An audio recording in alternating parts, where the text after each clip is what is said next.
garbage can next to your announcing station up there, DJ. That's also not true. Didn't happen.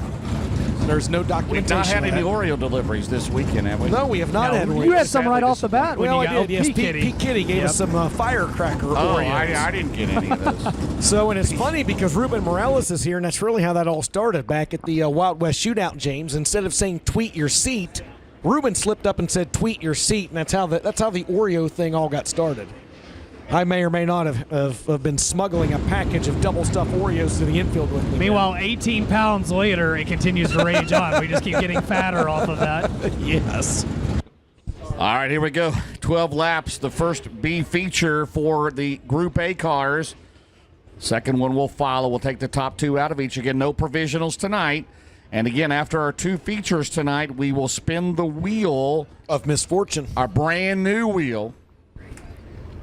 There we go. Here we go. Logan Robertson. He's done mostly rush crate racing this year, James. On the pole, Earl Pearson Jr. on the outside. Green flags out, and Buzzy Racing Products B-Main number one for Group A is underway.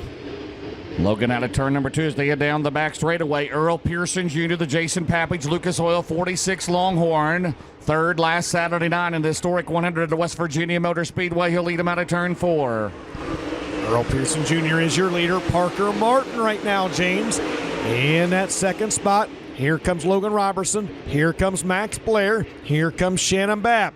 Robertson slips up a little bit down in 1 and 2. That opens up the door for Blair. Blair gets by. Door stays open for both Shannon Babb and Clay Knight. You know, if Shane Andrews were here, he'd call him Martin Parker. Like Walker Arthur. Like Arthur Walker. Yes, Arthur Walker. Doug Drone. Love Shane. Yes, I miss Shane. Hope Shane is doing well. Here comes Earl Pearson Jr. And a battle for second at final transfer spot.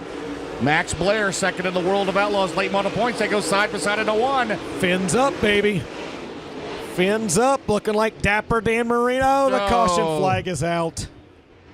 Isn't that something, Ben? The only two Miami Dolphins fans in the world are here tonight. It's amazing. It is amazing. What else is amazing, and not a good way, guys, is starting to sprinkle a little bit again. Tough break for K-Rob, who grabbed a piece of the wall down in turns 1 and 2. That is your caution car. He's going to gather it back up. And with that new quarter panel on the race car, James, he will rejoin the field. All right, 3 laps in the books, 9 to go. Second B feature for Group A. Not good in the lights. The lights are overdoing it. Lights out. Let's go green. All right.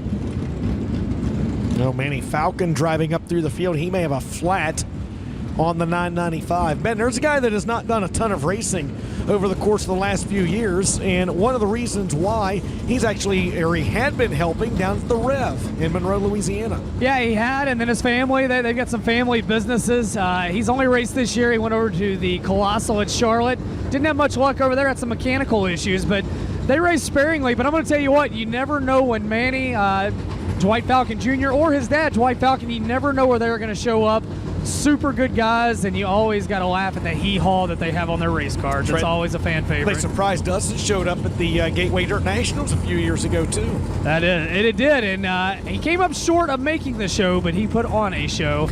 Yeah, that he did. This is his third time to Eldora, and trying to race his way up through there. Again, limited seat time this year for that driver out of Louisiana. All right, he'll make his way back out on the track as we'll double him up. Parker Martin will be on the bottom. Pearson picks the top in 46. 3 laps down, 9 laps to go here in Buzzy Racing Products B-Main number 1 for Group A. Was getting good there for second, James, between Max Blair and Parker Martin. Parker Martin, again, as you had mentioned, limited racing this year, coming back from the injury. Had his shoulder surgery. Earl Pearson Jr., the 50-year-old, the 2006 still goes down as probably the best World 100 ever. The winner here of that race, trying to win his first dream this weekend as they go into turn 3, and the caution is still out.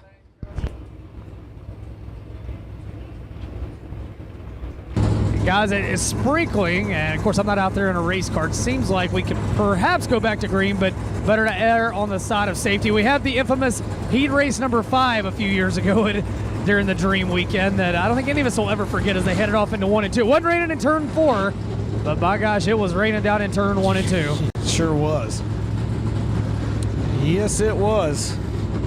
James, I Yes. know you've seen a lot of things. It's got to be one of the craziest things you've ever seen in your career in racing as well. Yeah, Clanton and Bloomquist go down there, and it's like, what happened? What just happened? And then they come in, and so we run heat 6, right? We bring Yep. heat 6 out and running, and then we finish heat 5. But then what happens? No green light 2.0. Scott doesn't get the green light. I mean, it was you almost can't make it up kind of night. Uh-oh, Ben. Oh, no, not to pit road. Oh, yes. Yep. Welp. The bad thing is I think the feature's over at Attica. No. I hope they ran the 305s first. Well, Danny Dietrich was leading the sprint car feature with 3 to go when we came back and got this one underway, so we know that one's going to be